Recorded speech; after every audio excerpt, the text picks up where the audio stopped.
Hello, fellow miners, and welcome to another episode from Spice Mines Gaming.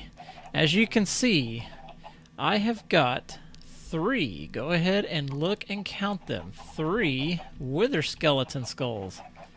And here is number 2 in the wither skeleton skulls. And there's a few more wither skeletons down here. What I've done is I've cleared out all of this area here and replaced it with this nether brick. And that has greatly increased the amount of wither skeletons that spawn in this area.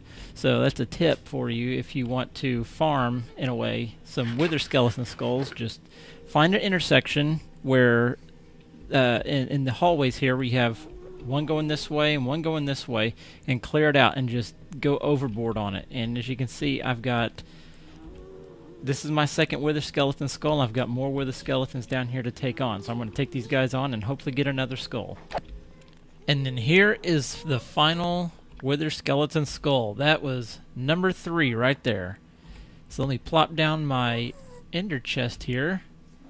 And then you can see there's 2. Now there's 3. I have all 3. So that's all I needed to get the get ready for the wither boss fight. So now I'm going to go back home and go from there. So I have everything that I need to have a wither boss fight, but we're not going to do that just yet. Not yet. We got to go get the dragon first. So what I'm going to do is, as I mentioned before, I'm going to do a map exploration time lapse in this episode. But before I do that, I'm going to show a few little updates. I added some flowers around the settlement, just to kind of give it some color. And there's a rose bush in here. That was one flower that really didn't go well because the red just seemed to clash with everything. I don't know, maybe it was just my critical eye or something, I don't know. But I added some tulips here and there, added some of these other flowers here and there. So you'll see them as I walk through the settlement. And then I also want to go back to the mapping area over here, because we're going to do a map exploration, so I need to start there. And I'll show you a few updates I've made here. And I'll jump up on this little mound, and I added a border to the roof. Seeing that dark gray concrete, it just didn't work for me. So I added this border, and I added these stone stairs upside down right here, just to give it a little difference in color. And I think this looks a lot better than it did before. And then I planted a few trees here. I planted this one over here, and then this tall one here, and this one right here. Oh, I actually did 5 trees. I did one over here. So I planted some trees, so this is just making it look a little more settled, a little more... And this place is looking really nice. Everything looks uniform, and everything just looks like this is how it's supposed to be. I'm really enjoying this. The savanna biome, the acacia wood, all of this. I'm really enjoying this. I'm having a lot of fun with this. And so let's go ahead and get started with this episode here. And if you noticed, I went ahead and started each of the maps. That way I don't have to do that during an episode. You've seen me do that a few times, so it's nothing big. So I just went ahead and got all these maps started.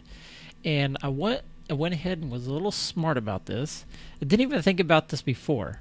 So I grabbed a crafting bench. I grabbed all the paper out of the chest. I added some paper and stuff to the chest. But I grabbed the paper, I grabbed all of the maps, and then I just got on a boat, went over here, or went up here, and then I found land. Opened up the map, and then I expanded it right there. I mean, yeah, that should have done that before. That saved a ton of time. Because before, like with this map, I went down here, explored it, went back up here, expanded it, found that it was blank, so I had to go back down here again. Whereas if I would have done it this other way, take a crafting bench and some paper and the map down here, open it up, get it started, and then craft your larger map, and then open it up again, and you're already there. Take up your crafting bench and head back. So that saved a lot of time. But what I'm going to do, I'm going to take this map here and this map, and this is the map I'm going to explore today. Oh, one other thing, I added a couple of decorations in here. I added a clock, another book. This one's Riptide 1, so that's another cool little title there. But other than that, everything else is pretty much the same. So I'm going to go ahead and grab these maps. And let's see, that one's this one, and this one's the southwest. Okay. And I'm going to come out here. I forgot to get one thing ready really quick. I'm going to need to get a lead. I think. Is this one on land? Actually, that's water. Well, I'm going to take the horse down there, park the horse, and then go from there. So I'm going to take the fence post and the lead. That way my horse doesn't run off, and I'm going to need a boat. So that should be good. Oop. And I need my pickaxe so I can pick up my chest here. Alright. That's good. And you know what? I'm being very forgetful right now. I don't want these getting lost. That would be heartbreaking. Okay, there we go. Now, let's get this out of the way. Put this over here. Actually, I'll probably need... No, yeah. I'm good. Right there. Okay, so what I'm going to do, I'm going to grab the old horse. I'm going to head to the southwest and explore that map. So, I'll see you at the end of the time lapse. And we'll discuss what's going to happen in the next episode, which I think is going to be pretty exciting. So, I'll see you at the end of the time lapse, and enjoy the music while you're at it.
Well, that was an interesting exploration. That was kind of it was a little fun. It was interesting. Uh, the ocean monument was a big find. Right here somewhere, there was an ocean monument. So that is going to be a point of exploration in the future. That'd be a really good source for prismarine and sponges. I mean, not that I really have a lot of use for them here, but just something neat to do. And I've never been able to take on an Elder Guardian. When I played the PS3, I was in a boat above an ocean monument, the first one I had ever explored. I jumped out of the boat and I went back in the boat to save the game, and I quit. And when I came back, the save was corrupted. And so that was what I was referring to at the beginning of this series about the PlayStation 3 save game corruption bug. That world got corrupted, so I never got a chance to explore that ocean monument. Now's my chance. I want to do it. But that's definitely not going to be the next episode. And on that note, good segue there to the next episode. What I'm going to do in the next episode is I am going to go find the End Stronghold. I think I have enough Ender Pearls. I'm going to make those into Eyes of Ender, and then we're going to use the traditional method of finding the stronghold, and we're going to find it. I'm not likely not going to explore it in the next episode, but I'm at least going to find it, find out where it is, take coordinates, all that fun stuff. And then, so that way it's ready to go. I might do a little bit more resource gathering and whatnot, but next episode we're going to go find that End Stronghold. And it's time to wrap up this episode. If you enjoyed watching it, please tap or click the like button. And don't forget to subscribe so you don't miss future episodes. Thank you very much for watching, and have a wonderful, wonderful day. Goodbye.